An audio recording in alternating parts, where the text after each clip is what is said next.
Hello বন্ধুরা, আজকে আমি আপনাদের দেখাবো কিভাবে বাড়িতেই খুব সহজে ঝটপট আর মজাদার চিকেন মোমো বানানো যায়। চলুন শুরু করা যাক আর দেখে নিই কী কী উপকরণ লাগবে।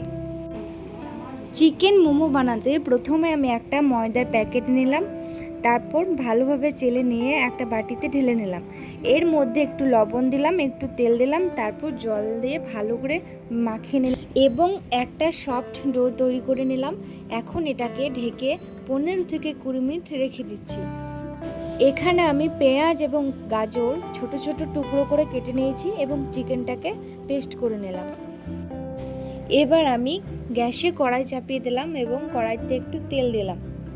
তেলটা হালকা গরম হয়ে গেলে এর মধ্যে পেঁয়াজ কুচি দিয়ে দিলাম।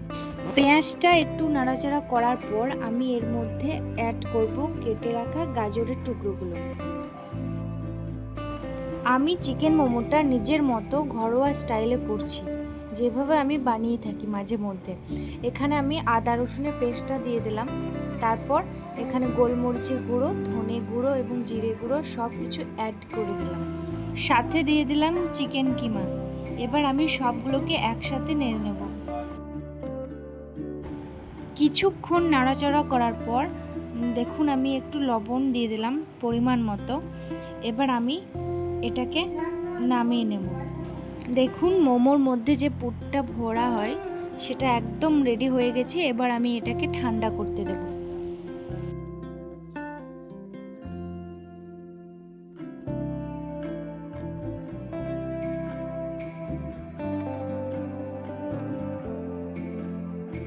এখন এই ডো থেকে ছোট ছোট লেচি কেটে নিয়ে সবগুলো সমান সাইজের করে নিয়েছি এবং এটাকে আমি একটা হাতে গোল শেপ দিয়ে হালকা করে লুচির মতো বেলে নিচ্ছি।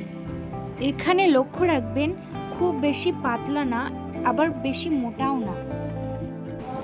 এবার আমি মোমোর মধ্যে পুর ভরে নেব। প্রথমে একটা বেলে রাখা লুচি নিলাম, এর মধ্যে 1 চামচ মতো করে ফিলিং দিয়ে দিলাম। এখন আস্তে আস্তে চারিদিক থেকে তুলে নিচ্ছি, হালকা করে চাপ দিয়ে শেপ করে নিচ্ছি।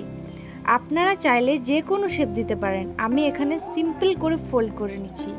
খুব বেশি জোরে চাপ দেবেন না, না হলে ফেটে যেতে পারে। ধীরে ধীরে সুন্দর করে সবগুলো মোমো শেপ করে নিচ্ছি। এইভাবে একে একে সবগুলোতে পুর ভরে তৈরি করে নিলাম। এবার আমি মোমোগুলোকে স্টিম করে নেব। প্রথমে ইন্ডাকশনটা অন করে একটা পাত্রে জল চাপিয়ে দিলাম। জলটা ভালো করে ফুটতে দিয়েছি। জল ফুটে উঠলে এর মধ্যে একটি স্ট্যান্ড বসিয়ে দিলাম, যাতে মোমোগুলো জলের উপরে থাকে। এবার এই থালাটার সাহায্যে আমি তেল ব্রাশ করে নিয়েছি, যাতে মোমোগুলো লেগে না যায়। এরপর একে একে সব মোমোগুলো সাজিয়ে দিলাম। এখন এটাকে ঢেকে দিলাম মাঝারি আঁচে 10-20 মিনিট স্টিম হতে দিচ্ছি।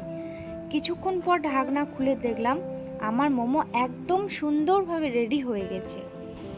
এবার আমার মোমো একদম তৈরি হয়ে গেছে। দেখুন আমি আপনাদের ক্লোজলি দেখাচ্ছি কত সুন্দর আর সফট হয়েছে।